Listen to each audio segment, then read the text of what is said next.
discuss about the last kingdom from the five kingdom system, which is given by the R.H. Whittaker in 1969, and this kingdom is the kingdom Animalia. Okay, we were going to start the kingdom Animalia. We revised the five kingdoms. So, according to the R.H. Whittaker, he given the five kingdom system. You know, his first kingdom, the kingdom is the kingdom Monera. Then second kingdom is the kingdom Protista. Third kingdom is the kingdom Planty. Fourth kingdom is the kingdom Fungi. And last kingdom, it is the most old kingdom in this five kingdom system. And this is the kingdom Animalia. Okay, Animalia. So, when we think about the general characteristics of a kingdom Animalia, all the animals are included in kingdom Animalia. Means what? When we see around us, we find varieties of organisms, including plants are there, animals are there, and some microorganisms we see under the electron or microscopes. Okay, so from this group, all animals, including human also, okay, these all animals are included in this kingdom Animalia. Okay, so this is the all animals. These are included in the kingdom Animalia.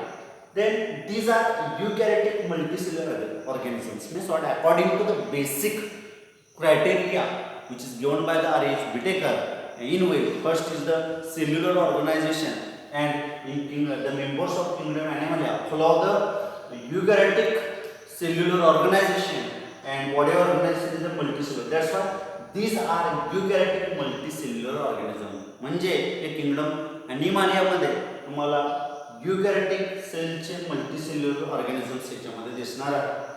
Members of this kingdom are heterotrophs.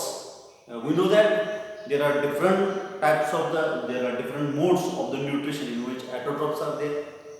Then heterotrophs are there. In heterotrophic nutrition, there are different types again, which is divided into various types, in which holozoic nutrition is also present, saprophytic nutrition, etc., etc. So, when we think about the kingdom Animalia, the members of this kingdom are heterotrophs. Means what? The organisms which depends on the other organisms for their food requirement. That's why we say these are the heterotrophs. Okay. So, heterotrophic mode of nutrition mostly. They are adapted to holozoic nutrition. Means what? They feed on the solid food particles. Okay, they are able to digest the solid food particle. That's why it is termed as they are adapted to holozoic nutrition. Then most of them have capacity of locomotion. Yeah. Okay. So most of the members from the kingdom Animalia, they show the locomotory organ. Okay, and hence most of them have capacity of locomotion. Then they are multicellular eukaryotic, as mentioned earlier. They are the multicellular body organization and cellular organization eukaryotic. That's why they are multicellular eukaryotic organisms. But when we think about the kingdom Plantae, they have chlorophyll pigments for the in the plants. Okay, and they show the photosynthesis process. Okay, but in case of kingdom Animalia, they don't show any kind of the photosynthesis. That's why they absent the chlorophyll. They do not have any kind of the chlorophyll pigments in it. That's why, and also as well as the cell wall. Means what? In case of members of the kingdom Animalia, they do not show any kind of the chlorophyll pigments in it, and also they lack the cell wall.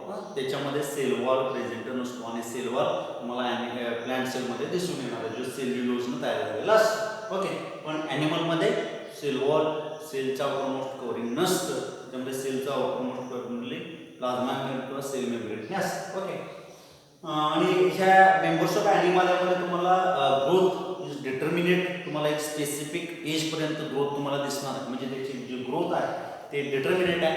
And many more characteristics या kingdom ॲनिमलमध्ये तुम्हाला दिसून येतात की त्याच्यामध्ये cat आहे, human being आहे, dog आहे, टायगर आहे, लायन आहे, हां, हे सगळे हे नाही, हे सगळं तुम्हाला किंगडम ॲनिमालियाचे मेंबर्स दिसणार. Okay, so as per the wide variety और wide biodiversity of the animal किंगडमची जी बायोडायव्हर्सिटी जर आपण बघितली तर त्याच्यामध्ये फार मोठे आहे. म्हणून for the better understanding of particular examples और members of the kingdom Animalia, it is divisible into various phylums. आता आपण हायरार्ची टॅक्सॉनॉमी बघितले की त्याच्यामध्ये हायेस्ट कॅटेगरी जी असते ती किंगडम असते आणि लोएस्ट कॅटेगरी जी असते ते स्पेसिस असते. म्हणजेच काय, तर किंगडम हा जो ॲनिमल आहे याला याच्या पुढची स्टेप जी आहे ते तुम्हाला माहिती आहे, next rank to the kingdom Animalia is the phylum. म्हणजेच काय, तर हा किंगडम जो Animalia which is further divided into various phylums which is started from the phylum Porifera up to the kingdom Chordata. म्हणजे phylum Chordata म्हणजे ह्या इव्होल्युशनच्या बेसिसवर phylogenetic रिलेशनशिपच्या बेसिसवर हे वेगवेगळे काय केलेले आहेत, 10 फायलम्स तयार केलेले आहेत आणि याच्यामध्ये वेगवेगळे एक्झाम्पल, सिमिलर कॅरेक्टरिस्टिक्स असणारे काही एक्झाम्पल्स त्या प्रत्येक ग्रुपमध्ये काय केलेलं ते इन्क्लूड केलं. आणि त्याचा स्टडी आपण नेक्स्ट चॅप्टरमध्ये इन डिटेलमध्ये प्रत्येक फायलम, त्याचे जनरल कॅरेक्टरिस्टिक्स आणि त्यांचे एक्झाम्पल्स, स्पेसिफिसिटी त्यांची काय आहे ते इन डिटेल आपण स्टडी करणार आहोत. तर इथं आपला जो किंगडम ॲनिमलिया आहे इथं संपलेला आहे.